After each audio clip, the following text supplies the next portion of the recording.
Good morning India. दोस्तों नमस्कार। दोस्तों आज की मेरी कहानी बहुत ही प्यारी है जी।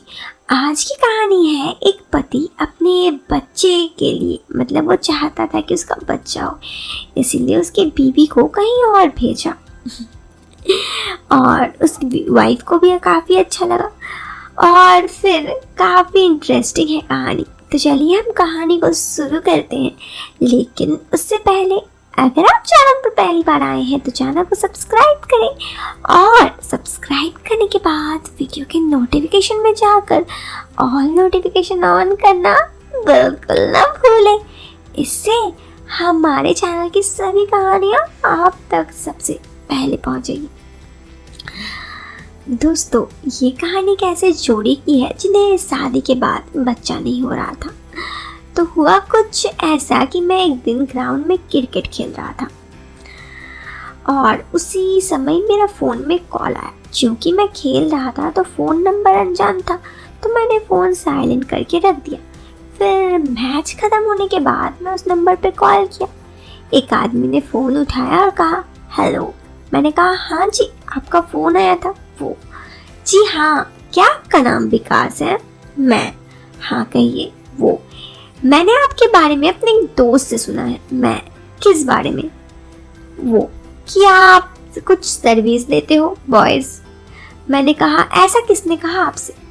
इस बात को मैं सीधे स्वीकारना नहीं चाहता क्योंकि इस काम में दूसरे तरह की खेल भी बहुत होता है, तो मैंने संभाल कर बात की। मैं ये किसने बताया आपसे? वो आदमी, मुझे मेरे एक दोस्त ने आपका नंबर दिया। उसने आपसे अपनी वाइफ के लिए सर्विस ली थी। उसका नाम राजू है। मुझे राजू ने कहा कि आपको एक कोड डैड बताओ जिससे आपको मालूम हो जाए कि मैं सही व्यक्ति हूँ। इधर मैं आपको बता दूं कि ये हाई प्रोफाइल सर्विस के लिए हम लोग कोड का इस्तेमाल करते थे ताकि झूठ से बचा जा सके। मैं समझ गया कि आदमी फ्रॉड नहीं है। फिर भी कंफर्म करने के लिए मैंने उससे पूछा ये डैड क्या? उसने कहा ये कोड मुझे राजू ने बताया कि आप लोग कोड से ही काम की बात करते हैं।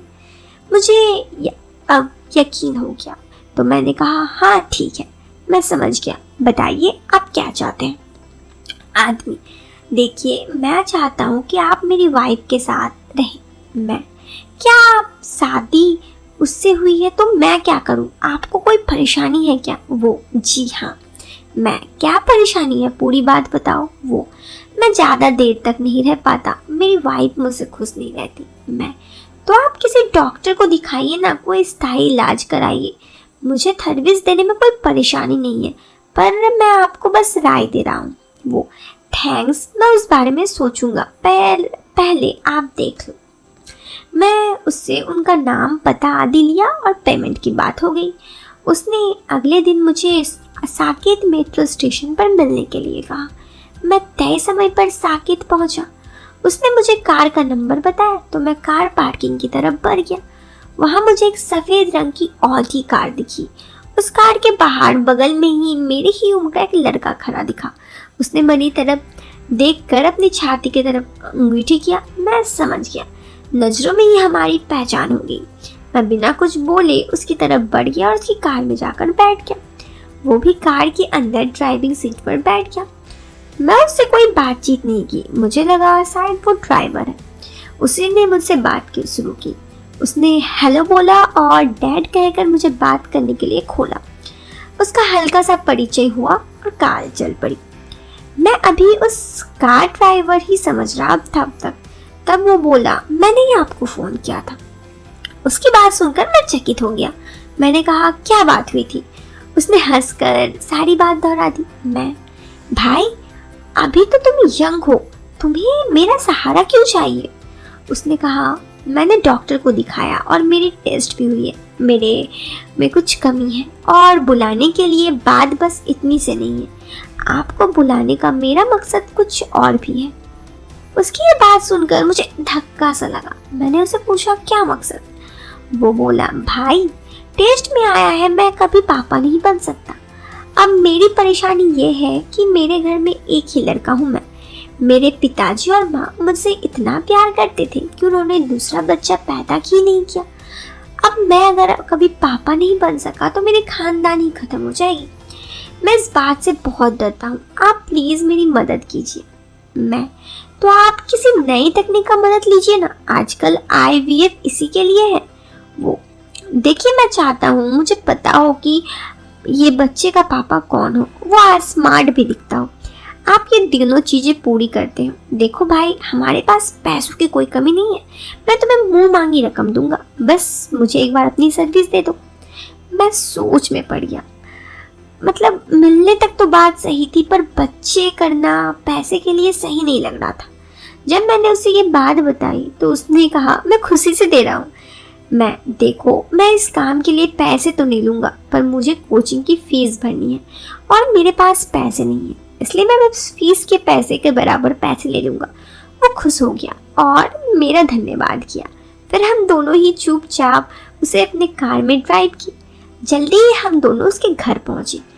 काफी अच्छा सा बंगला था, देखकर साफ पता चल रहा था बहुत पैसे वाले हैं।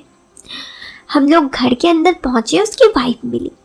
दोस्तों, बहुत ही खूबसूरत, मुश्किल से वो 22 साल की उम्र की लड़की होगी। वो बहुत ही सलीके से मेरे सामने पेश आई। उसने ग्रीन और ब्लैक कलर की साड़ी पहनी। मुझे ये समझ नहीं आ रहा था कि इस लंगूर को अंगूर जैसी वाइफ कैसे मिल गई, पर पैसे आज के ज़माने में सबसे बड़ी चीज़ है। अब उसका हुलिया भी सुन लीजिए। सच कहूँ तो क्या बताऊँ, बहुत ही खूबसूरत थी, देखने में जानलेवा। हरे रंग के ब्लाउज में काफ़ी अच्छी दिख रही थी। उसके देखकर मैं तो घातक ही हो गया। मैं 1 मिनट तक उसे ऊपर से नीचे तक स्कैनिंग कर ली। तभी लड़के ने मेरा परिचय करवाया। वो बहुत ही शर्मीली थी। ज़्यादा कुछ नहीं बोलते हुए उसने मुझे कुछ पीने के लिए पूछा तो मैंने ना कर दिया। उस लड़के ने मुझे 2 मिनट वहीं सोफा में बैठने के लिए कहा और अपने हस्बैंड वाइफ रूम में चले गए। 5 मिनट बाद दोनों बाहर आए और लड़के ने मुझसे कहा, आज आप रात यहीं रुक जाइए, मैं सब नौकरों को आज छुट्टी पर भेज दिया हूँ, आप आज की रात मेरी वाइफ के साथ बिताइए। ये कहते हुए मुझे दुख हो रहा है क्योंकि मैं इसे बहुत प्यार करता हूँ, पर किस्मत के आगे क्या कर सकते हैं। आप इससे प्यार से पेश आइएगा और अगर आपने मेरा काम कर दिया तो आप जो कहेंगे मैं वही करूँगा। मैं आज रात अपने दोस्त का घर रह लूँगा जिससे आपको कोई परेशानी ना हो। उसकी बात खत्म हुई तो उसकी वाइफ बोल पड़ी, आप यहीं रहिए ना, साथ में कहीं मत जाइए। उसने अपनी वाइफ को दिलासा दिया और अपने दोस्त के घर चल पड़ा। मैं हस्बैंड वाइफ के बीच में बोलना सही नहीं समझा और चुपचाप सोफे में बैठा। लड़के के जाने के बाद उसने मुझे पूछा, आप खाना खा लीजिए फिर बात करते हैं। मैंने खाया ना खाया, इसी बीच वो बहुत सारे सवाल कर रही थी। मैं उसका जवाब दे रहा था। अपने पति के सामने तो बहुत सीधी लग रही थी, पर मुझ पर डोरे डाल रही थी। उसने अपना नाम रागिनी बताया। वो मुझसे खुलकर बात करने लगी। रागिनी, तुम ये काम कब से कर रहे हो? मैं, ज़्यादा समय नहीं हुआ। रागिनी, अब तक कितनी लड़कियों के साथ? मैं, बहुत सारी, कुछ शादीशुदा, कुछ सिंगल, कुछ विधवा, पर ज़्यादातर शादीशुदा ही मेरे साथ रही है। रागिनी, देखो ये मत समझना कि मैं गलत लड़की हूँ, पर तुम तो जानते हो कि इसकी चाहत हर इंसान को होती है। मैं, हाँ मुझे पता है। रागिनी, मेरे हस्बैंड मुझसे बहुत प्यार करते हैं, पर मुझे तुम वो चीज़ दोगे जो मुझे शादी के बाद भी नहीं मिल सका। मैं मुस्कुराकर पूछा, क्या चाहिए आपको? रागिनी, आओ मेरे पीछे। मैं उसके पीछे चल पड़ा तो वो सीढ़ियाँ चल रही थी। मैं उसकी ओर देख रहा था। ये नज़ारा मैं काफ़ी अच्छी लग रही थी। उसने पलटकर पीछे मेरी तरफ देखा और कहा, पूरी रात पड़ी है, अभी नहाकर फ्रेश हो जाओ। वो अपने बेडरूम में ले गई। किसी शानदार बाथरूम भी था। रागिनी, तुम नहाओ, मैं यहीं देखूंगी। मैं जब नहा रहा था, ड्रेस चेंज किया तो उसने कहा, वाओ पैक्स, 6 पैक्स। उसने कहा, वाह यार क्या क्रिप्स बॉडी है। मैंने कहा, थैंक यू, मैं टच कर सकती हूँ? रागिनी बोला, श्योर, जो मन कीजिए। वो टच किया और फिर कहा कि ठीक है, आप नहा लीजिए। फिर मैं नहाने गया तो वो उधर ही थी।